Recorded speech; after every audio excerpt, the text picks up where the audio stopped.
California has the largest population in the United States and the site of some of the most famous true crime cases in history.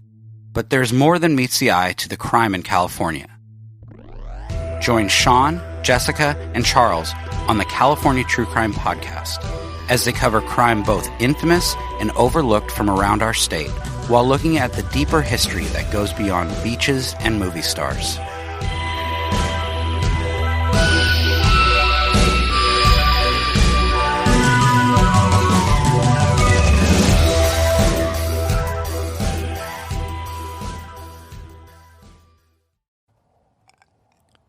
Bev's Video Kingdom is brought to you by the Clue Haywood School of Assholery and Tobacco Chewing.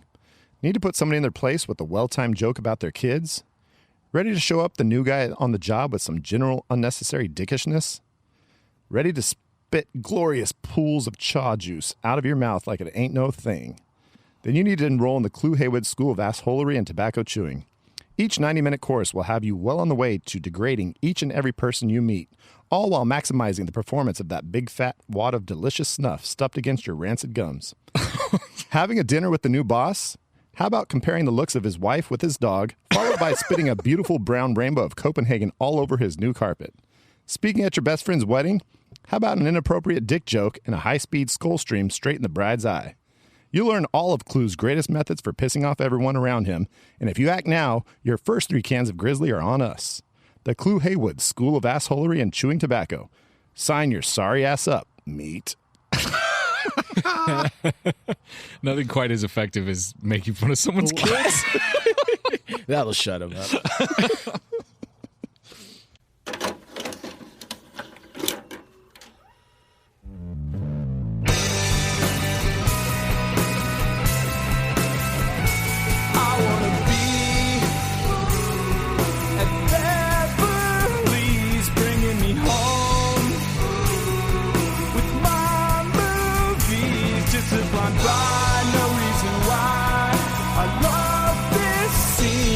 I can brag your favorite podcast. Let's start this thing.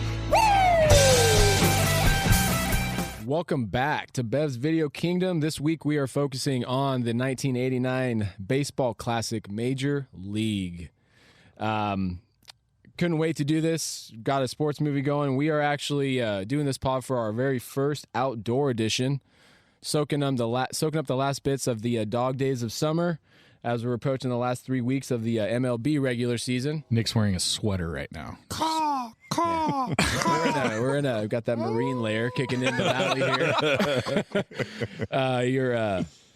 I shouldn't say but the majority of our San Francisco Giants, first MLB team to clinch a playoff spot. That's right. Our Oakland A's, though, are 7 games back of number 1 spot, the Astros in the AL West. So, hey, they're almost there. I think they have like a 2% chance. They have about the same amount of chance that the Indians had. That's a good correlation. I love that. I like that. The Indians suck and so do the A's. All right, what are we on to next?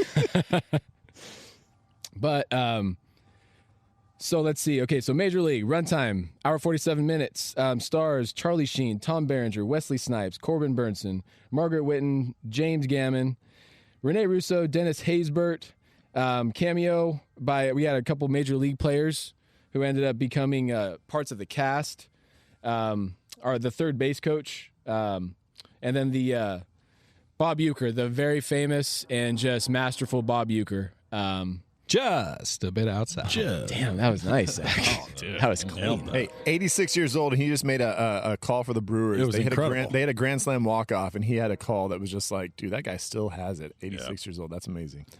So that just kind of like, to get into like my quick thoughts as far as Major League, I mean, we've all grown up with it. It doesn't get sentimental necessarily about the sport that it's, about for too long. It doesn't take itself too seriously. You got the grab bag of characters, which, makes any movie great. But it's got its chill moments that still work. The chill moments, and, I'll put the zoom into Jake Taylor for that final at bat with the piano playing, that final scene up against. We're going to talk about that and bring it up later as far as any chill scene. Final chill scene in a sports movie.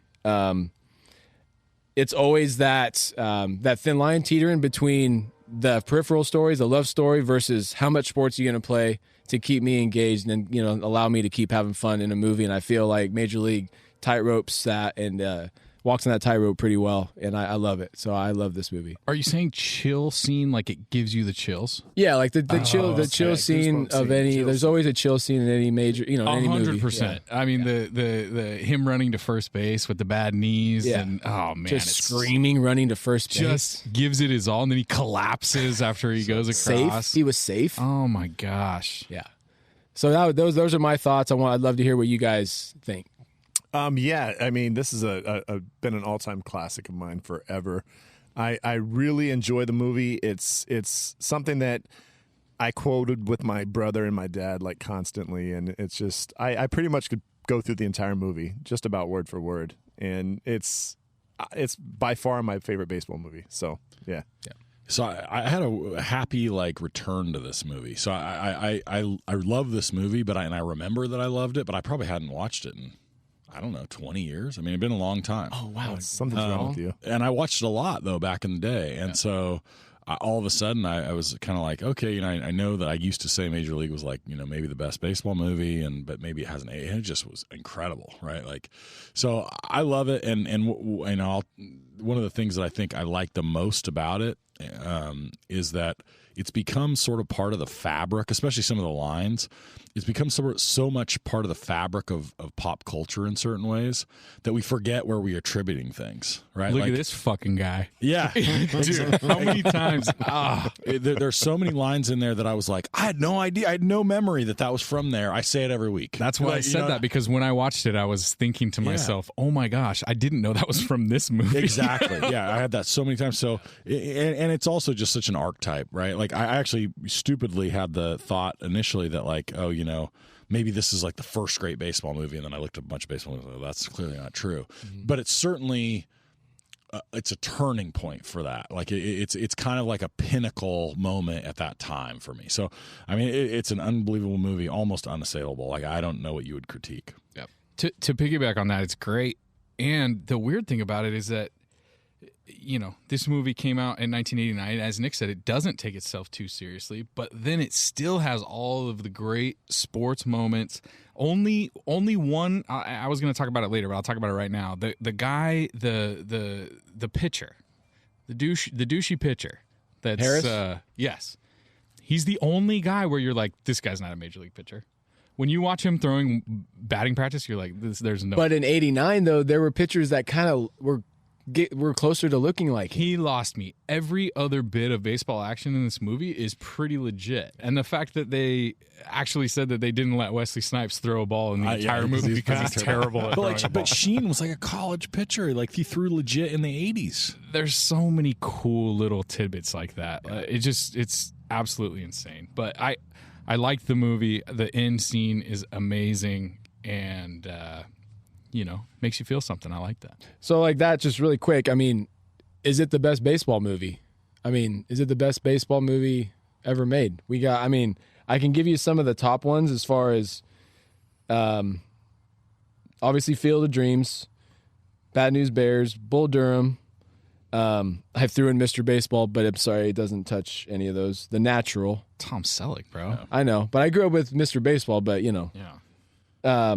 Angels in the Outfield, you got The Sandlot, Moneyball, movies like, Rookie of the Year, The Rookie, For Love of the Game. But those top ones I said, as far as Major League, Field of Dreams, Bull Durham, A League of Their Own, The Natural. The fact you haven't said Summer Catch yet is what's really bothering me. Trouble with the Curve? Are we not talking Freddie about Prinze Jr.? Are we not talking about what's the one with the monkey plays baseball? Dunstan plays baseball, I think.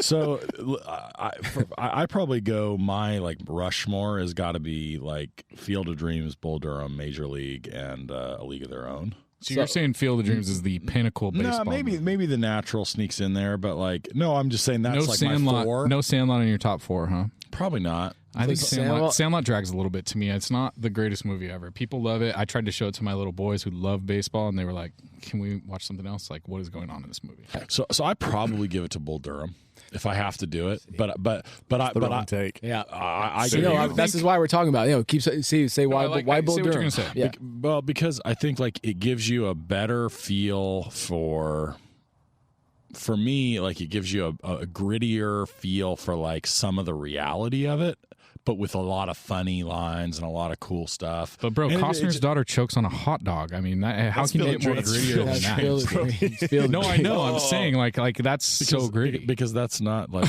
gritty baseball. We're talking about Bull Durham. This is the right take. Bull Durham. I was just saying. Is a romantic Costner to comedy baseball. that has baseball in it. Major League is a baseball movie, and I think there's a big difference that you got to make. That's fair, but I think so. I like romantic comedies. Field of Dreams is like a fantasy movie with baseball in it. Okay, I disagree with the fact that you're saying Major League is not a romantic comedy. I mean, one of the main storylines, I mean, there's two storylines in this movie. One of them is that they're going to win the pennant. The other is that the lovely and talented Renee up the Russo. most of the movie. The most of the movie is baseball. Yes, but they were married.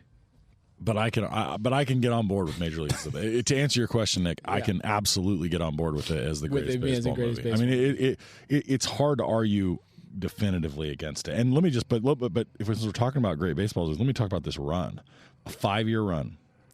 The Natural, 84. Brewster's Millions, 85. We haven't talked about that one, which is amazing. Probably because I've never seen it. It's incredible. Bull Durham, 88. 8 Men Out, 88. We haven't talked about that one. Field of Dreams, 89. Major League, 89. Oh, my God. I mean, if you want to talk about the golden era, and I mean, if you go baseball, that's just baseball, unreal. Like that for baseball, there was never a better time for baseball in the movies, and there never will be again. That's a hell of a run, and it won't be. Right? It's changed too much. And those great ones have been done. Dang, and I love 8 Men Out too.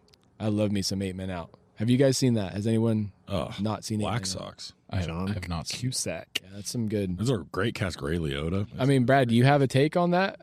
Best baseball movie? Oh, no. Your Major League. Well, Major League's I'm it. going to spoil my body bag right now because I said my body bag is everyone who says Field of Dreams, Bull Durham, or The Natural are better baseball movies. Then Major League? Yes. So you're saying Major League is the League is the baseball movie. In fact, a lot of ball players said, like, as far as like locker room camaraderie and stuff, that was like the most realistic movie at that point. So I mean, like, and that was a take that I had was, did they used to just give the red cards? Like, say, you're out, here's a red card in your locker. If you open it, it's there. The like, little flag inside there. I'm wondering if that's a real thing that happened. I didn't research it, so I don't know. But I'm curious about that. And if they bunked all together in the same rooms. Yeah, I don't know about that. what I mean? Like no, a barracks? I don't think they had a prison-style for sure not nowadays, but maybe like in a the full 80s, metal jacket type thing? In the 80s, maybe that was a thing. So at one point, he's at dinner with his wife's friends, and they ask him how much money he makes, and he says he makes the league minimum. And I read that at that time, that was like $60,000. Yeah, it feels like nothing. I mean, now it feels like nothing. Then it probably still wasn't. I mean, that's not that just sounds like impressive money when you that's got not that long. Probably $150,000 to $200,000 nowadays. What is Trout making? Like $500 million or something like that? But what's the league minimum now? It's got to be a few hundred thousand. I think it's like 450 or something. Yeah, like that. Yeah, I know football's like 260 or something like that. Baseball always makes more money than them, though. All right. Well, the great. Thanks, guys. That was a great take. I'm glad you guys. I mean, I knew everyone would enjoy it. So, but we're gonna move on to our first category: drinking with the director. Take a listen to what everyone's drinking. If you're drinking anything that you're proud of, that you want to share. I went to the store today, so I had to go to the store, and I walk in the store, and it says brisket sandwiches $5.99, and I said, holy crap, $5.99 for a brisket sandwich. And I'm on my lunch break, and I go in and I say, hey, I'd like a brisket sandwich. And they say, oh, that's in the back corner of the store. And I said, well, this is the barbecue place. They're like, no, brisket sandwiches are back there. So they send me back to the very back. I go all the way back there. And I go up to the counter and I say, I would like a brisket sandwich, like you're advertising on the outside of the store. And the guy goes, okay, cool. That'll be 25 minutes for one brisket sandwich that was $6. And it was not that good. I've been spoiled by some local barbecue lately. And that brisket sandwich cost you like $65 in time. And I wandered around and picked out some Bat Squatch from Rogue Ales, a customer of mine at work, for Hazy India Pale Ale, 12 fluid ounces of deliciousness. and it's very, very, very tasty. Cool very can. good, a very good can. That's usually my big indicator on what good beer is. What are you drinking, Brad? I've got the local brewery, Dying Breed. They've been putting out some just delicious beers. I tried one tonight. It was a wet hopped IPA, very tasty. But I picked up in cans their CCBA Brewers Collaboration. It's a fresh hop pale ale, about 5%, or say almost 6%.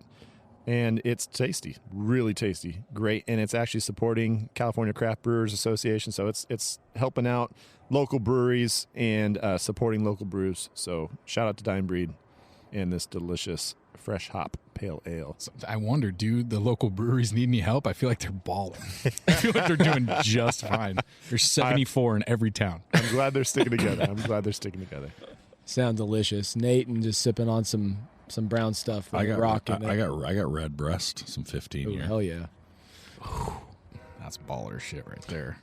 Sounds delicious. So, hey, guys, we're sipping on our drinks, sitting with David S. Ward, which I don't even think I gave him a proper shout-out in the intro. DSW? As, DS Dub, as the man who Discount Shoe also Warehouse. directed the program.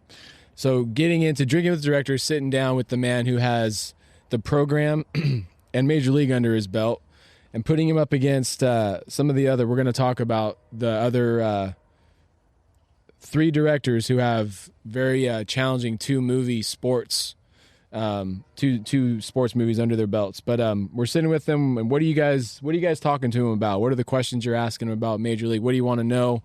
We got some saucy, juicy behind the scenes action I want to hear about, and some stories from him. So I want to start by asking him about his career. I mean, so putting it in baseball terms, this is a guy that has a pretty incredible batting average with very few plate appearances. So listen, he's a writer and or director for sounds like a reliever. Major League 1 and 2, both solid. I mean, 1 obviously, but 2 not bad. Sleepless in Seattle, which is a great movie. As a writer on Sleepless in Seattle, correct? Okay, yeah, but I'm just saying. Then The Program, then King Ralph, which is a personal favorite of mine from childhood, and Down Periscope, which was so-so. Yeah. But I'm just saying, like, that was the deal. Where did he like? How do you make Major League and you don't? And how do you make Major League and Sleepless in Seattle, The Program, and not just? Was The Program a hit when it came out? I don't know if it was a hit, but it certainly was like. No, the program had some notoriety. Pretty well received. Halle Berry, I think it's Omar Epps plays the running back. Yeah, dude, sick movie. When Craig that guy Sheffer, the quarterback, is that who it is? When that guy breaks the windshield or something with his head because he's doing so many roids. Lattimore, yeah, he's crazy. Dude. Oh yeah, savage shit. That guy's huge. Then they had the big controversy because I remember there were like some kids actually when they laid down in the middle of the highway. And cars were running by. Right. And some actual kids did that. I think somebody got ran over. Maybe that's an urban legend. I don't know. But I remember they cut that scene out. They cut it out. That's legit. I guarantee you some kids laid in the highway. And somebody got ran over. It was probably Florida. So I guess I think all our Florida fans. If I'm gonna ask one question here, the one that I want to know, and I want to ask this a lot of times, but like any movie that is a genre defining movie, and not only genre defining, but also that has this many great lines in it. Mm-hmm. I always wonder, like, did you know what you had when you did it? Like, you know, because you often hear, I've heard this in movies, but I've heard this in a lot of things, that people, you know, like the people that do great things never know they're great when they do them necessarily, right? And I want to know, like, how much did he have a sense that this was going to be? I mean, we're talking about it, you know, 30 plus years later as the greatest baseball movie of all time, and we're talking about the lines that he wrote, the lines that he directed as being just like transcend the movie and baseball altogether. You just mentioned something I don't think we mentioned is that he also wrote the movie, right? Right. Yeah, that's crazy. He wrote it because he like wanted to see the Indians win. He was a big Indians fan. He wanted to see them win, and so he wrote a movie basically to show them winning. Such a great. That's a funny idea. Such a great idea. So yeah, I wonder whether or not he knew, and whether or not that there was a sense as he was making it, as he was editing it, like is this thing going to be big, and probably not, right? He probably hoped, but didn't know. Well, like, look at this fucking guy, like that quote, like I you're know. saying, like, I mean, that's just like a If side little quote. you look at it on the page and you're like, oh, It's the only thing that kicks in if you've watched the movie 10 times, at least a minimum of 10 times in your life, let alone 20 times. That's the kind of stuff that works into your vocabulary. And just a bit outside. I think there's several lines. And the line that he says, this guy's dead. Oh, that's what I had at the top of my. We'll cross him off. this guy's dead. I mean, we're going with some quotes. I mean, I say too high. No, that's too high. Absolutely. I've said that a lot in my life. I don't think this one has the distance. I've said in my entire life since the movie. Oh, multiple field goal kicks, home runs, and it doesn't matter if I'm like to the other team. Like, no, fuck you, Joe Boo. Oh yeah. I mean, up your butt, Joe Boo. You saying Jesus couldn't hit a curveball? bring that shit to me, man. Let's not start a holy war, Harris. I'll say that the weirdest lines in the entire movie, and I actually wanted to ask him about this, is what conversation is Lou having when he first goes to talk to Taylor to check on his knees? Like, you got your knees all right? Yeah. He's having a conversation, and they actually have it in the movie. And when you see what he's saying, I had the subtitles on, and he says, "Did you get enough hay for him?" Yes, I heard that today. And I heard like, that yesterday. What is he talking about? It's a coach or somebody's talking to. Did the guy like buy a horse or something? And that's just the conversation that starts the scene. And it's so odd. It's just like, what the hell is going on? It's so funny he said that for the first time ever. I noticed that yesterday, Brad. That's like the lead into the scene. You get enough hay for him, make sure you take care of him, or take care of him, you say right, so. Good. And then he walks over to Taylor, and then the actual scene starts. Yeah. But it's like, why did they keep that in there? It's so random. Well, and Bill Paxton was a young writer at the time, I believe, on the Major League. The Bill Paxton stands are going to cancel us so fast. There's also some great Pete. combinations of writing and visuals that are just so perfect when you go back and watch them. The one that stands out to me is, so Charlie Sheen's sitting there and they make him put on a tie, and he's like, I look like a banker in this. He's wearing a fucking tie, a cutoff vest, no sleeves, and no shirt. And I'm like, I just laughed so hard. So good. And you just can't appreciate it unless you just, is that post Wall Street or pre Wall Street? I wonder. Oh, that's a great question. What's impressive is that Sheen is almost funny in this movie, and he's not good. He's not a good actor. He's not funny. By far, one of my favorite pieces of acting ever is when they're sitting around the table at the restaurant, and he sees his wife there, Dorn's wife. He's like, no, at the restaurant. The restaurant. Oh, okay. Tom Berenger restaurant. sees his wife. Oh, okay. He goes, "You want me to take him out of here?" Yeah. Kick the shit out of him. And the funny thing is, nobody answers. And he just kind of he keeps staring at Tom Berenger, and then he just kind of shakes his head like, "Okay, I guess that's enough." It's such a classic, like little, and it actually kind of his character almost reminds me a little bit from Ferris Bueller's Day Off when he plays the druggie. He's almost got that kind of same attitude, which is he was good at that. I'm not a Sheen fan, but when I'm pretty sure they get in a fight, him and Dorn get in a fight, and he says, "Stay away from her," and he goes, "Suck my dick." Yeah. Just real nonchalant. Oh, and he's talking to Taylor, the boyfriend up in the little get together up in the apartment. When he gets pissed off at Lou Brown when he walks in, when he storms into his office, always remembered that and just was like legit. That's a legit athlete that is completely pissed. Beautiful and chair flip. barking. Yeah. Beautiful chair flip. Chair flip. I had to get into those quotes, not to mention just that Bob Uecker, which, okay, never mind. We don't need to get into that because we got plenty of other juicy stuff. But to get to really quick, directors, 2 movie double punches. There's 3 other ones David S. Ward's up against. He's got Major League Program. You got John D. Avildsen, who had Rocky and Karate Kid. Ooh, that's a tough one to beat. Tough.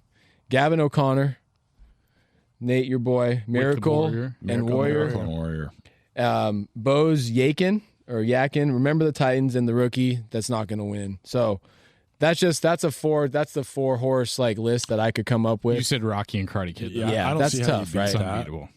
But Major League and Program, to me, I feel like is 2. Yeah, that's tough. I'm such a big fan of Warrior, and Miracle's great. Miracle's okay. I like Miracle's a good movie. Miracle a lot. How many times in Miracle does he say, "You're the best around"? It's unbeatable. In Miracle?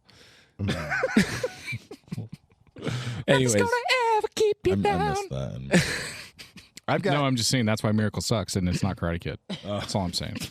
I've got to bring down the director for a second though, because there's two phone related mishaps in this movie that I've noticed after watching it tons and tons and tons. First one, how did they call Vaughn in jail? They're having a conversation like they don't know he's in jail, but he's like, "Oh yeah, that's gonna be tough to get there." How did that conversation start? Well, I think maybe back in the day, Lou probably knew the warden 30 years ago. Lou knew the warden 30 years ago. I know, but they're calling him as they don't know he's in jail, but he's talking on the jail phone. Because that's like the punchline of the joke is they zoom out and you see that he's in jail. That's what he put on the application. That was his phone number. They called the jail. And no, he was in the California Penal League. That's okay. And then the second one is when Lou answers the phone when they offer him the job. And then he says, "I got a guy on the other line about a set of white walls." Well, he picked up. They show him picking up the phone. Hello. And he starts talking, so he doesn't have another guy on the other line. He's just blowing him off. He didn't think it was real. Hard to get. Oh, so he was just okay. He was fucking with him. Okay, I can take that. But yeah, two phone-related things. Again, when you watch a movie like 100 times, you start to pick up the look for those little weird things. And there's two and feeding the hay to the horse. Feeding the hay, just such a random occurrence in the movie. Oh man. Well, that's the horse they were talking about in the other scene, Brad. The hay, right? What horse? Is that one of the deleted scenes that we're talking about? Alternate? Is that part of the alternate ending? Maybe I've lost myself. And my final thing is, of all the guys who would be like an action sports star, the fact that Wesley Snipes has been in two iconic movies about sports, is a great call. And he sucked at both of them. He's in. And White Man Can't Jump, he's okay, but he was not a basketball player. No. He's not that good. And then in Major League, they didn't want to show him throwing the ball. And he's slow. Yeah, and they had to like kind of put it in slow motion to make it look like he's really running fast because he's not that fast. Yeah, he's slow, and that's why they put it. He does. Yeah. That's he's got the form. He looks good in his form, but they said he's just really not that fast. So I wrote down who's evaluating the talent. It's a bunch of studio execs and directors. They don't know shit about. I just have a hard time believing he's slow. Yeah, slow and like, I don't know. I want to see him run. Wesley Snipes? Yes, in person. He fucking runs. Wesley, from the I know you're listening to this pod. He runs from the IRS fast as fuck. I don't know why that made me laugh, but that's great. Well, because he has tons of problems with the IRS. He's like fucking probably put it. He looks good as a martial artist in Blade. He's pretty believable. Yes. As a so badass. Here's an interesting about Snipes, if we're talking about him. I mean, for a moment I was like, wait, Eddie Murphy's in this? But I mean, like he has those comedy chops, and it's a similar time, right? Like Eddie Murphy is sort of like really funny in a lot of movies, and Wesley Snipes is like, this is one of some of his early roles and has this like a similar kind of tone and a lot of that stuff. But he later comes, he's not much of a comedic actor later in his career. Wesley Snipes is funny, but he's no Eddie Murphy. But I'm saying I see what your point. In this movie and in White Men Can't Jump, he's really good and really funny. Like he's not Eddie Murphy. I'm not saying he's Eddie Murphy, but I'm saying like those are two. If at the time you might have looked at them and been like, oh, these are two like black comedic actors that are really funny and in really prominent movies, and Wesley Snipes ends up just not doing that, right? I mean, that's not the career he ends up having, but he very well could have, right? I mean, I think he's great in this, and he's a comedic role, and he's great in White Men Can't Jump because he's so funny. His delivery's so good. Yeah. All right, so we're still talking to the director because we got those juicy behind the scenes. There's some good stories. Okay, a couple of things. So first of all, movie was not shot in actually Cleveland. Movie follows the Cleveland Indians, the formerly named Cleveland Indians. Cleveland Guardians. It was actually shot in Milwaukee. The Browns had started the football season, and line was covered in the field was covered in football, so they just moved to Milwaukee, had a connection with the team. So the majority was shot in the Milwaukee Brewers Stadium. So Sheen's fastball, you can thank steroids. This is the best behind the one scenes. One of the better behind the scenes facts. Yes. So say that again. So Sheen. So Sheen took steroids for the movie to improve. My take was to improve his fastball miles per hour. He jumped it from 79 to 85. He hit 85 miles per hour. Evidently got into more than one bar fight. He blames the roid rage got in bar fights because people were making fun of his hair, is what he said. Was he hanging out with McGuire and Canseco? So he was hanging out with James Gammon. I got a quote, I got a Charlie Sheen quote about Gammon. Gammon sounds like he was a rival to, as far as partying his balls off with Sheen. Gammon, Lou Brown. Lou Brown. Yeah. So we talked to it. Wesley Snipes was slow. I have a hard time buying it. Wait. Can we go back to Sheen? Because Yes. I read on the internet that Charlie Sheen got offered a scholarship to Kansas or something insane as a pitcher in baseball out of high school. I don't know. You guys didn't read that? I heard something about he had a that. college scholarship. He offered a college scholarship to like a big time school and could throw mid 80s. Fell off a little bit, decided to do this movie, took some roids and got up to 87 is what I read. So like That's insane if you guys have played baseball before. Dude, it's 87 crazy. is fast. crazy. And he can, he's got the form. Like, I'm like, who's got better form, him or Costner? Because I've always felt Costner has like just great natural form. But I think Sheen, as far as baseball, Sheen has takes it. him. It looks pretty legit. So James Gannon being quote unquote Charlie Sheen too is one of the biggest offenders in the bunch there. Called him a warlock. Guy shows up one morning. He says so hungover that he has the bar still attached to his head. I've never seen a man in this much pain trying to make a cup of coffee. He was an awesome dude. That's what Charlie Sheen called him. So that just speaks to, because I feel like I just project Bruce Bochy onto Lou Brown. I've always done that too. I just feel like they're the same. Absolutely. That Blue Brown is Bruce Bochy's spirit animal. Is That's that just purely over head size or? mustache, head size, Okay. and growly how much voice. alcohol one can consume. Yeah. I like that. Sheen evidently was like flying in girls, airplanes and airplane schedules couldn't, overlap, so he had to get creative there. So Jeremy Piven was actually in the movie as a Tell me his insult hurling bench warmer. Every one of his scenes were cut. I had not seen that. That's interesting. And I want to talk to the director. I want to see the scenes. Like, I would love to see those scenes. It probably would have added, pushed it to an hour 50, hour 55 if you actually work another character into it. But damn, that should have been funny. Kind of an insanely long movie for 89. Hour 45. I feel like that's pretty. I don't know how long maybe Field of that's not that Dreams bad. is. Maybe that's not that bad. I mean, not by today's standards. I feel like back in the day, like things were pretty tight. Dennis Haysbert could hit the shit out of the ball. And in the final baseball game, that was a home run that he actually legit hit out of a professional field and hit more than just one home run during filming. With a wooden bat? Yeah. That's legit. Wow. Yeah. And that evidently, I don't know how long ago, there was another major league. There's another major league, a redo of because they actually don't count the major league that was made. A lot of the people that were involved don't count it as a movie that they want to forget that it ever was made. They've talked about another major leaguer. There has been for years where for Major League 3, it's the Major League franchise, which takes place 20 years after Major League. All the main characters retired, and Rick Vaughn would be tasked with coaching the new phenom pitcher, which would be secretly his son. That was the take on the new Major League if it was ever to be, it would ever be made. I see that working. Last other little thing was the two Asian groundskeepers were actually father and son. Oh, interesting. Yeah. They're shitty. Yeah. They're still shitty. So what do you think about the sequel? So we talked about Major League 2. 2's not bad. I thought. I thought I thought there were funny parts. I mean, it's pretty. But Back to the Minors, right? Scott I mean, Back to the that's Minors third one. was 3. Yeah, That one's questionable. it's like its own movie. It shouldn't be called Major League. It should be its own. Only thing I like about Major League 3, the Back to the Minors, is that Shane and Lim from The Shield, Walton Goggins and Kenny. Oh my God, I can't think of his last name. Kenny Powers. No. They actually were on that movie together, and I always think it's like they had their minor league baseball career, and then they went on to be cops in LA for The Shield. So Same universe. yeah, I like that. they're in the I like same that. universe. Major League 3, Back to the Minors, and The Shield are in the same universe. You heard it here, folks. All right, so that's the list. I just had to get Kenny through those Johnson, I behind gotta the remember behind his the name. Kenny scenes Johnson stuff. deserves my respect. All right, you guys good with drinking with the director? We're good. You're done drinking with him. All right.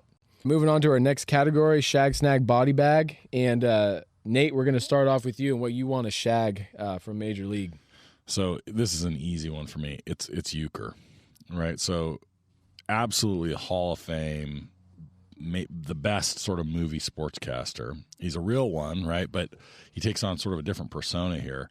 And he improvises the line that I say anytime anything misses anything else. Just a bit outside. I say that once a week. I'd forgotten that was where it was from. I was like, oh, you just say that. It's just a thing you say. When something is aimed at something and misses, you just say just about outside, because of course you do, because the universe told us to. And I was like, no, Bob Uecker told us to. His comedic timing is pretty legit. It's so unbelievable. And the other thing to consider is, like, he's simultaneously in Mr. Belvedere, which was a great show, by the way. Miller Lite commercials. He was mean Mr. well known Belding. for those too. And he has just but he's, I think that's it. But Uecker is unbelievable. He's so funny. So Uecker is 100% my shag. What a career. Major League Baseball player, commercials, ends up being in the best baseball movie of all time, and then goes on to be an announcer for most of his career. Top 5 baseball, real world baseball announcers of all time, no question. And still working to this day. That's awesome. The second greatest TV series about a butler ever.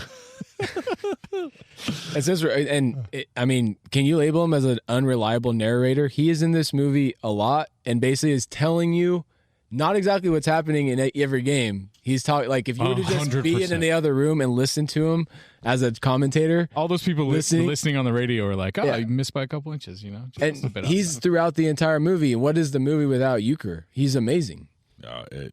It's not the best baseball movie without Uecker, is my argument. So that's that's what makes it baseball. I think that's the take right there, right? Is that, like, as little as he's in it, it is a significantly less, influential movie. How wrong could it go? You have an announcer throughout the entire, from a quarter into the movie to the ending, to some of the last quotes, some of the last lines of the movie, an announcer, a professional, just a regular person, not an actor, announcer in this movie, and it turns out to be the best. It could have been maybe the best part of the whole movie. I mean, are you minute for minute, like pound for pound? Yeah. It's the best input of the whole movie. Yeah, it's unbelievable. And he's great with alliteration, because he says, and he tied it at 2 with a 2-run blast by. Oh yeah, yeah, yeah. That's a great take. Great shag. Oh, great shag. All right. All right, my shag, I'm going to go with the, introducing the characters all in one scene. I mean, they do this in so many different types of movies where it's like, I mean, whether it's Ocean's 11 or things like that, where you have all the kind of main players of the movie get introduced. And this way they did it very creative. That the coaches are standing there and the guys just keep kind of pulling up one by one, and you get to meet these guys. And it's just such a great thing to do in a movie. And I love it. And of course, it gives one of the best lines. Like, take a look at this fucking guy. Fucking guy. So I'm going to piggyback real quick on that, Brad. One of the things that we haven't mentioned yet that I think is super key here is that you develop the number of characters that get developed in this movie surpasses almost any movie I could think of. I mean, you care a little bit about and find interesting a dozen characters, maybe more, in this movie. And for any movie, that's cool. But for a sports comedy, right? Like you like. Is there a dozen? I don't know. I feel like there's like 7. Okay. What? That's even if there's 7, that's still a lot. That's still a lot. I'm just saying. I think it's. Well, so Sheen, Dorn, The owner, Taylor. lady. So Taylor, Sheen, Dorn. I mean, Lou Brown, Behringer. Lou Brown, Yeah. He hasn't even said Behringer. Yeah, that's 5. Serrano, Yeah. Willie Mays. Willie Mays Hayes. I feel like that's it. Is that it? the GM. Okay, You count the GM. yeah. You talking players? Well, I'm just saying characters, like characters that Well, Euchre for sure counts. The GM has its own little little niche. I guess I'm just saying, like, characters that when you return to them on the screen, you're like, oh, good.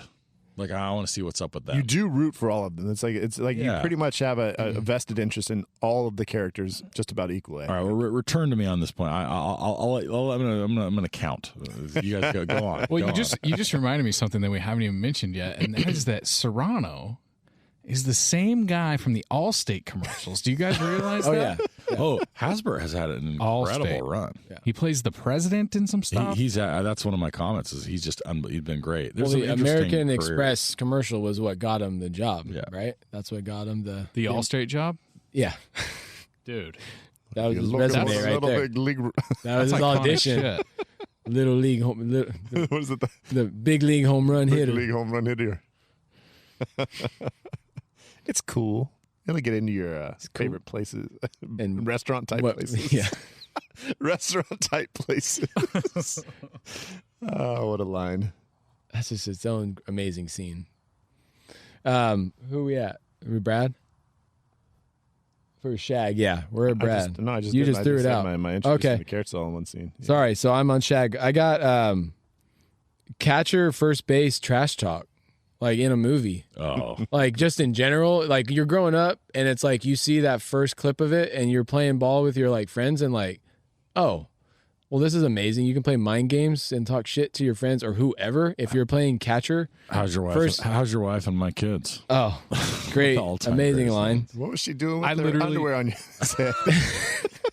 I literally played catcher and first base for Nick's dad's baseball team. And he yelled at me so many times for not being quiet and talking so much shit to But we people. won a championship, so all of that. So Zach knew was all what he was erased. doing the entire time. But yeah, that I mean Taylor, at the very end, but I love that in all movies. You got Ham in The Sandlot, Bull Durham, you got Crash Davis, and then you got old Jake Taylor and Clue Haywood. I'll say even nowadays when I'm watching baseball games and like guy will get to first base and you see him kind of talking to each other, I'm Yeah. always wondering like, Yes. what are they talking about? Always. I want them mic'd up. The fact that baseball doesn't do any like mic'd up stuff like very often at all You know what? bothers me because like I want to know what are they actually saying. I know. Because we get a That's lot of just NFL, fear. we get a lot of NFL on field like talk. Yeah. But baseball, there's like no, we can't let you into that secret. But you only get NFL on-field talk after it's been Edited. vetted and edited and that's put probably onto the true. NFL film stuff. That's probably true. Yeah. Yeah, but that's my shag. All right, so Zach, you're good. You don't have a shag today. Right? I'm not. only thing that I I'm want- not shutting we'll cut down. I'm that. not We'll shutting cut Zach that. down. The only thing that I want to shag in this movie is big 80s curly hair. And that's just my favorite thing in the world. And Rene Russo looks amazing in this movie. Yes, agreed. What are we snagging, Nikki? Okay, so Nate took mine. It was Ukes. It was Bob Euchre. So we can move on to Yeah. Bradley. My snag for sure is good sports action movies. Whether it's in the montage or whatever, like they're making some great plays. I mean, there's some, and that last scene, of course, the slow motion, everything. It just everything about it looks real. I mean, the fact that Clue Haywood catches it and then kind of turns and he sees the ump saying like safe and he's just pissed, and then all of a sudden, boom, he realizes, oh, I gotta chuck it home. And just that whole scene, everything looks so fluid, like it would be in an actual baseball Nobody game. takes you out of this scene. No, not at all. And like I said, the only person you mentioned was The pitcher in batting practice, he looks terrible. to me. he looks a little rough, but they actually said he was a decent athlete. Like I think they said something about him being he might have done some decent things athletically back in his day. But yeah, he looks a little rough, but I understand they're trying to go for that kind of old, got to just kind of like get it over the plate type guy. But yeah, no, I just love movies that do some legit sports scenes. If it takes me out of the moment, it pisses me off. Yeah. Bull Durham, the fact that what's his name cannot throw a ball worth a damn. Tim Robbins. Tim Robbins. Yeah. The fact that he cannot throw a ball just pisses me off, and it that- ruins the whole movie That's for me. probably the best case against it for the best baseball movie. It's truth. Can I intervene really quick? I'd love that. So I just sort of my own. I'll go Brad's like shag 1.2, 1.1. So our snag. So in terms of baseball action, one of the things I like about this movie that I noticed that I hadn't noticed before is there's kind of two sports climaxes.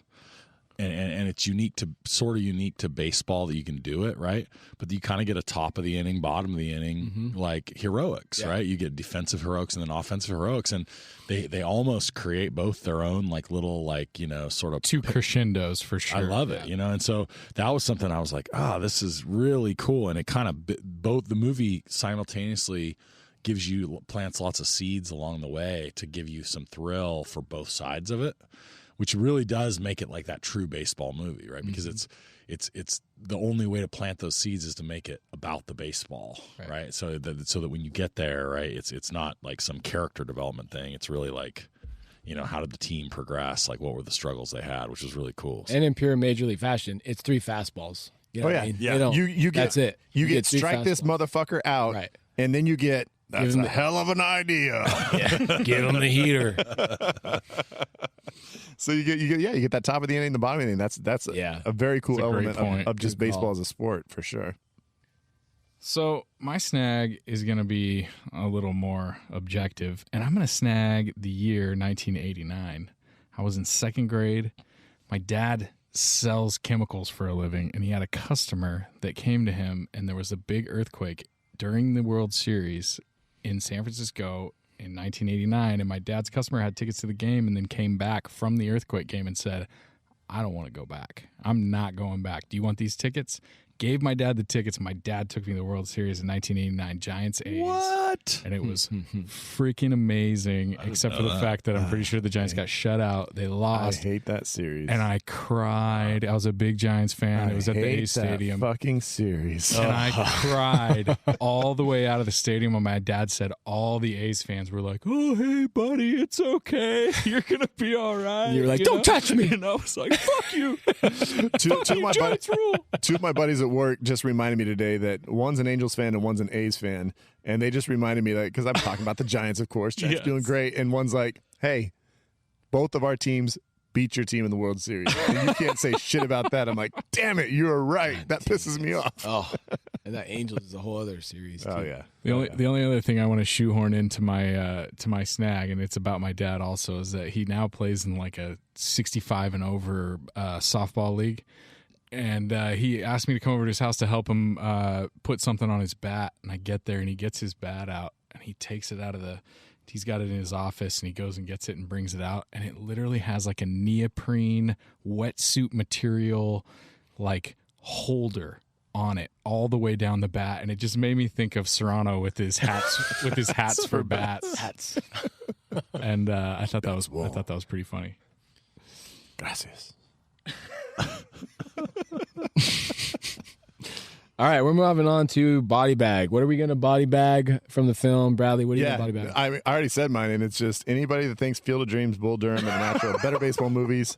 Body bagging y'all. Hard take. I don't give a fuck.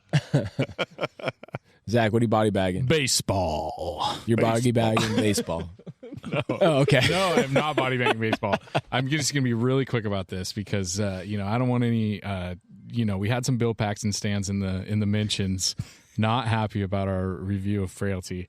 I'm sorry, guys. I like Not your review These of guys, Zach. Yeah, these Zach, guys are you're fucking the losers. champ I know. for it. I know. It's your movie, I know. man. Pete, me and you're on the same page, bro. But Charlie Sheen's terrible. I just don't like him. He's okay in this movie. He has some funny lines, but I just don't like him in general. I don't know if it's because he married Denise Richards or if I just don't like him. You guys ever watch his sitcom with the Cooch and the other guy? No, you didn't watch it because it's terrible. But there's people that watched it and liked it. I don't get the Charlie Sheen adoration. That's all I got. I want to make it short and sweet. I don't want any Charlie Sheen stands coming after me. Mine was just this was the first I think sports movie that one of the first ones I really got into, and then you realize like I just want to see sports through the entire movie. Why is there a love story? So this was like one of the first sports movies that I loved, but whenever I would watch it when I was younger, it was like get me through like the love story part. I just want to see baseball. Now you get older, get over it, and they actually jump through it pretty quick. But even like looking at like the love story part of it, like they talk about Jake Taylor being like a cheating kind of womanizer. Then they talk about it in the library, and then really he's not that person ever. He's really not that person. They don't make him to make out to be that person. He's not hitting on chicks throughout the entire because movie. he's now 40. He's at the end of his Yeah. career. Yeah, he's mature. But I'm just saying they could have easily just said like, "Oh, you were trying to follow your career to the Mexican American baseball leagues. You put baseball first. He didn't have to be like a cheater because it really didn't seem like it was that like relevant to it the older that you get as far as him being like a cheater. He definitely had random naked woman in the bed with him as he answers the call about like At least you could have said you were from the Yankees. Yeah, like that's true. there's definitely a naked chick. There in his was bed on, there. yeah, on top of him. You're right. But anyways, the love story plotline, I don't know. It's a very reach of a body bag, but it does not distract, and it's there just the smallest amount to where it doesn't distract. There's definitely other movies where it's ruined it, kind of. Yeah. Well, and I think Bull Durham. Is one where there's too much. The baseball is so great. So great, it doesn't make it better than Major League to me because there's so much love story in Bull Durham. It's a baseball-themed romantic comedy, like I said, baseball-themed romantic comedy. I watched it not too long ago, and as much as I love it, and as much as golden as the baseball moments are, and some of the quotes, too much love story. But much like the substitute isn't a cheater anymore because now he's an old man, The substitute. You can't. As you should He's always referring to Tom Berenger. Berenger. He's talking The about Tom substitute. Berenger. Bro, you can't. Forgot where I was even going too with much romance. What are you talking That's about? not true. Okay. Nate's like, I wanted more romance. wanted more Major League. If anything, they should have had that as the main storyline. Oh, that's a hot. That's a hot Take. fake take. Renee Russo is that was fire in this. That was my Smoking. point. My point was that much like the substitute all of a sudden is an old man, you have to be a little bit older to appreciate Rene Russo's hair. So I think that what happened was I was young. is that you were young and you were like, oh, that's a cool perm. But now you're older and you're like, fuck, look at that perm. Yeah. That's some serious. Both of them, her and Berenger. I'll say the scene that used to do it That's for who me. I was talking about. Who are you talking about? The scene that used to do it for me as a young boy, and even though her hair looks like just freakishly shit in the scene, is when she's like pulling her dress back down after she Dorn's gets with- wife? Yeah, Oh yeah. yeah. I was like, crazy that scene hair, always. though. I was like, oof, oof. I felt the tinglies when I was like a young teenager. Oh, those tinglies. I love these insights. All right, so that's our Shag Snag body bag. Thanks, guys. All right, we're moving on to our next category. All right, folks, we got to talk about Cameo. You know, our longtime sponsor here at the BVK podcast. So Cameo, I was checking it out, and we have the same situation as we had, I believe, last week, where we have two pretty big name actors. Who are not currently on Cameo. They were formerly on Cameo. Who do you think was formerly on Cameo from this movie? Substitute? Corbin. The substitute. I like that guess. Berenger? No. Corbin. No. Formerly, and the thing that sucks is they're formerly, so we don't get to know what price they cost. Charlie Sheen. Charlie Sheen Whoa. did a little time on Cameo. Of course he did. He's paying a lot of money to Denise Richards. And who else might have owed some money to the government? Oh, Snipes. Wait, Sheen and Snipes were on Cameo. Dude. Sheen and Snipes at those some might be point like were on the- Cameo, and that would have been awesome. Head To find out how much they were huge. going to be charging, because I want to know. But the only person that is currently on Cameo is, you guys mentioned him just a minute ago, the man with over 200 plus credits on his IMDb, Corbin Burnson, Dorn. ready to cash. So we don't know The what check. we don't know what Wesley Snipes or Don't know their money, Sheen their were values. charged. No. But I gotta think it was astronomical. I was just, no. What do you think? Charlie Sheen for sure. It seems like he would be. You think more than $1,000? No, but I 500? think we're talking $500. Oh yeah, for sure. That's, And probably like a 20-second message. Probably he's probably not putting a lot of effort into it. All right, so I don't think Corbin Charlie Sheen Burnson, puts much effort into anything. except throwing the ball and doing runs. Get in front of the ball. All right, so how much is Corbin Burnson going to cost you guys? How much are you willing to get out of your paycheck Dorn. to Corbin Burnson? And now Dorn. we mentioned earlier that we don't know any of his other movies, right? He hasn't won like a Tony. I know He one. started on TV. He I had know a TV one show that of was his really big. 253 roles. He had a big TV show for, and Big? Which TV show was there that? was some. I don't remember what no idea what it was called. He but it was guessed it something on big. TV show. He guessed it on Mr. Belvedere. I'm telling you, dude, I looked at his IMDb and I didn't know any of it. Well, okay, so how much are you paying for him then? I mean, if he'll say strike this motherfucker out, I'll probably pay $20.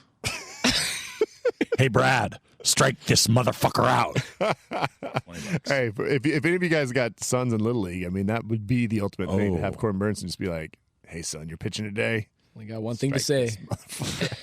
That'd be worth $20 for sure. I don't know, 70. I'm not going to pay $70. We're all going to pitch in together for it. I'm just going to give him. I think he's charging less than 50, but it's not much less. I think he's charging 125, and he's basing all of it off of Major League. Yeah.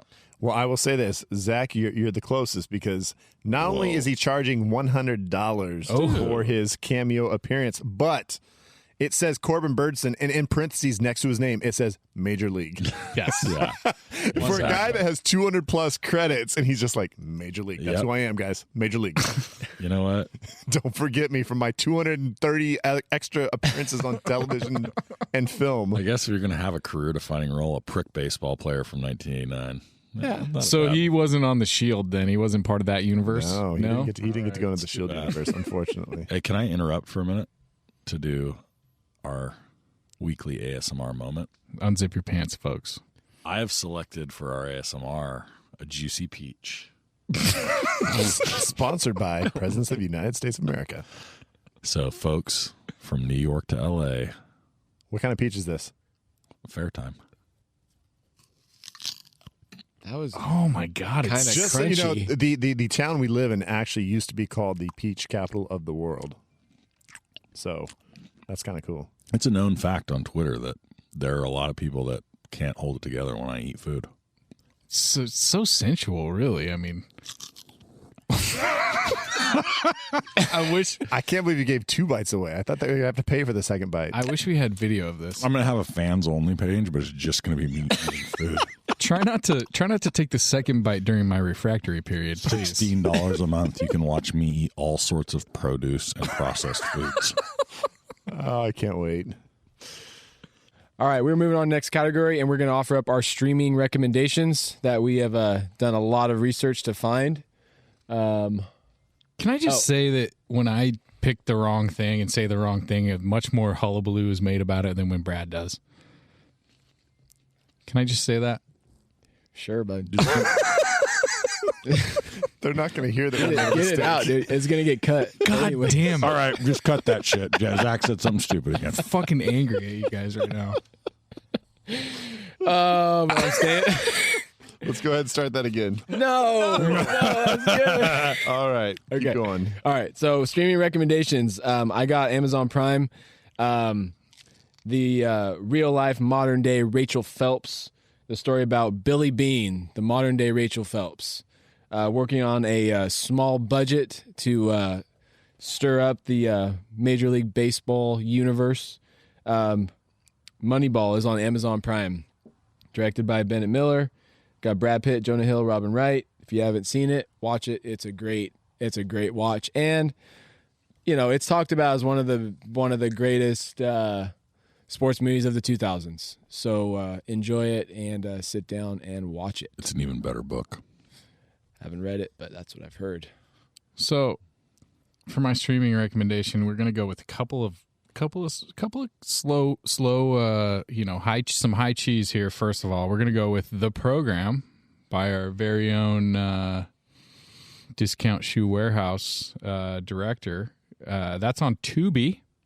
So if you're one of the 4 people with Tubi out there, or you can rent it on Amazon Prime. Or we're going to go with we had a discussion earlier about what the best baseball movie was, and I said it kind of jokingly, but now I'm going to say it very seriously. The best baseball movie of all time is Summer Catch, starring Freddie Prinze Jr. and Jessica Biel. And you wonder why we Is that raised the a one with the monkey? hullabaloo. What? Is that the month the monkey? There's there's no monkey, but Brittany Murphy's in it. And, Jessica Biel has a scene where she's swimming in the pool and he's mowing her lawn, and it's just... Jessica Biel's like the main chick in it. Brittany Murphy's not the main girl in Summer Catch. Thank you, Nick. Does I've seen Summer Catch. I love the movie. You can stream it on Apple TV. And then we're going to go with the true number 1 pick for the streaming equivalent to this movie, and that is going to be Mighty Ducks. All of them are on Disney Plus. It's the real, Charlie Sheen is Charlie Sheen, but his actual talented brother, Emilio Estevez, plays kind of a down on his luck coach. And I love that movie. What else you guys got? I just want to know why Brad didn't pimp Major League back to the minors from Stars. I mean, isn't that the natural thing to recommend, Brad? Is that on Stars? You can stream on Brad's personal endorsement streaming network. Stars has Major League back to the minors. Well, I'm going to talk about. This is a clear oversight. I'm going to talk about sequels to this movie a little bit later, but I don't have any thoughts on that. But right now, I'm going to say my streaming recommendation. I should say streaming recommendation because neither of them are streaming. They've been streaming at times. They'll be back soon, guys. They'll make a reappearance. See if you can pick up a DVD. Our next category is saying the name of movies. Here we go. But I'm gonna go ahead and recommend two different movies. First off, Best of Times. If you're looking for a movie that kind of just has a good feel of a good cast of characters and it's entertaining, it's based around sports. Best of Times, one of the best football movies there ever is. And then the second, which I think is a little bit more associated with Major League, Mystery Alaska. Underdog team has to try to play against the New York Rangers, and it's got again a wide cast of characters. Very interesting, and it's the hockey action's pretty solid. It's a great good movie. But they'll be streaming soon somewhere. I'll talk to my people at Stars. I can't believe that we recommended two hockey movies and didn't mention the fucking Hanson brothers. I mean, I think we need to rename the podcast the Slapshot Podcast. That's true. That's not a bad idea. All right. Thanks for the recommendations. Moving on to next category, our reshelf it and alternate endings category. I think we got a few good ones. Bradley, go ahead and start us off. I'm going to make this super quick. Essentially, the alternate ending should have been the championship game is actually the ALCS. They needed to make the ALCS versus the Yankees. Game 7, so everything's on the line. They actually make the World Series with victory, and then Major League 2 never happens. That's the only reason I want the alternate ending, because basically the fact that they shortchanged them, it's just like, oh, it's like basically like the little play-in game, and that's it. They needed to go to the ALCS, make it the stakes a little bit higher, and then Major League 2 tries to like, oh, well, they did great last year, but let's see if they do better this year. No, that was bullshit. No Major League 2 needs to happen. Major League should have ended after the ALCS. But you're not bitter about it at all. Not at all. Okay, so I got an idea for a drama that's basically The Wrestler. It's The Wrestler, but it's Jake Taylor. Ooh. It's the story of Jake Taylor's path from the minors to the Mexican American League into the pros. His his broken marriage with Rene Russo and the comeback, but it is basically a dark drama, and the focus is on Taylor, but the same things play out in the very end. They win and everything like that. He ends up with Rene. So I guess it's not the full-on wrestler. It's dark, but it actually ends pleasant. Fuck you. Hey, a lot of alcohol, painkillers. He needed that aspect. Oh, you watch. I mean, that run to first base. Filmed dark when instead of what's his name, Mickey Rourke, instead of jumping off the top ropes and ending there. Maybe the film ends with him running to first base, and you don't know how it ends. Maybe it ends with him running down the piano. And you see that ugly knee twist as he kind of hits the bag and suicide squeeze, and then it just cuts out before you know what happens. Right. I love it. I get a little tingles of thinking about that. That's nice. Chill moment. Yep. That's my drama. All right. So for my alternate ending, we're going to do something a little bit different. And I'm only bringing this up because I don't think we haven't talked about it yet. And I don't think that a lot of people would know this about Major League. So they had an original ending to the movie from what I've read. And if you own the DVD and have the alternate, have the special edition of the DVD, the special features, they have the actual filming of the alternate ending that was the original ending to the movie, and then test audiences decided that the owner of the team needed to be a bad guy because she was sort of a bad guy throughout the movie, and then at the end they had an ending scene where she comes across as Brad Pitt from Moneyball, right? Or she's basically saying that she did all of this on purpose. We're going to play the clip for you guys, and then we'll be right back. You're trying to make me believe that you wanted us to win all along? Bull. What about the plane, the bus, the bad hotels? We were broke. We couldn't afford anything better. Why should I believe any of this? Now that we're winning, it's easy for you to jump on a bandwagon. If I really wanted you to lose, all I had to do was to send your best players back to the minors. But I didn't do that, did I?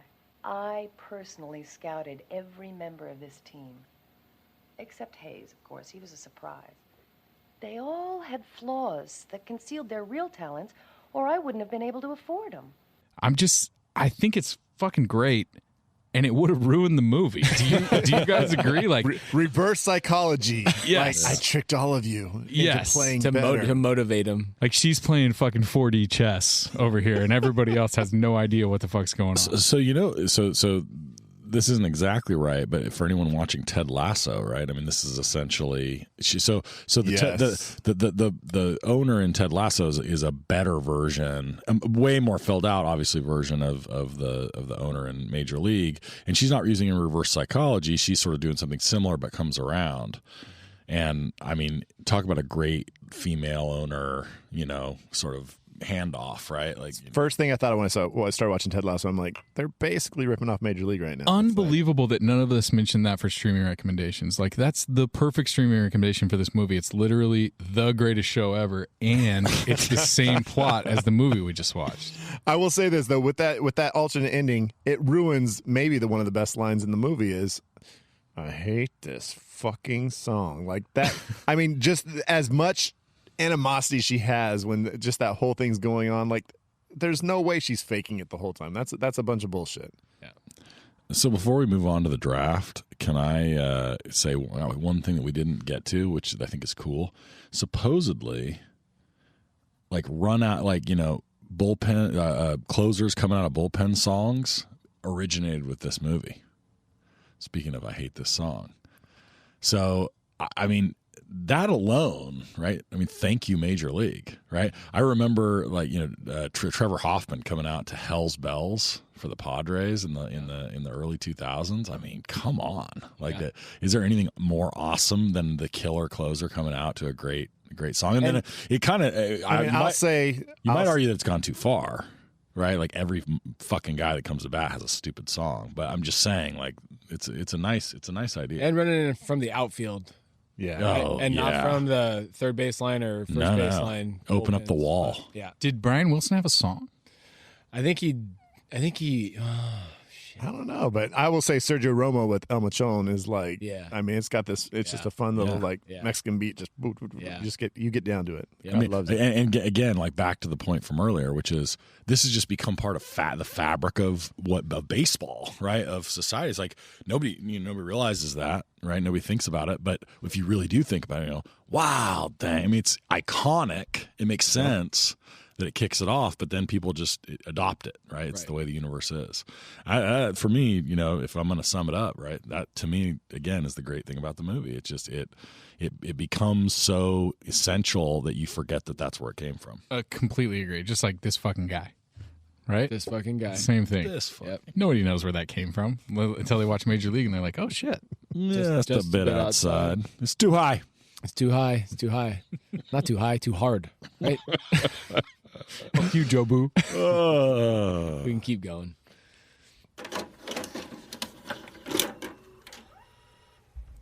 Hey, friends. Does your vagina itch? Do you feel like you need some extra protection from your most sensitive skin? Does your sinker just hang there ready to get crushed? Are you having a hard time getting out of those sticky 3-2 counts? If you answered yes to any of these questions, then Vagisil is just the thing for you. Dabble a little between your legs or on your hip or anywhere you might have a little itch between pitches, and you'll feel like you're 20 again. Fresh, comfortable, and ready to take on the top of the lineup. Vagisil is not affiliated with Bev's Video King. All right, guys, thanks. So all of you who are Bev's listeners or new, we always move on to a draft topic in our pod. So hang out with us more if you want to hear us talk more about Major League. But we're moving on to our draft for part 2. So hang around for part 2 if you want. And to listen to our draft for most memorable movie coach. Thanks, guys.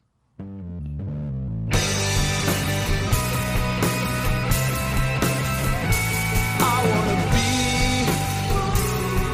at Beverly's, bringing me home with my movies. Just a blind ride, no reason why. I love this scene. Nick Natak and Brad, your favorite podcast. start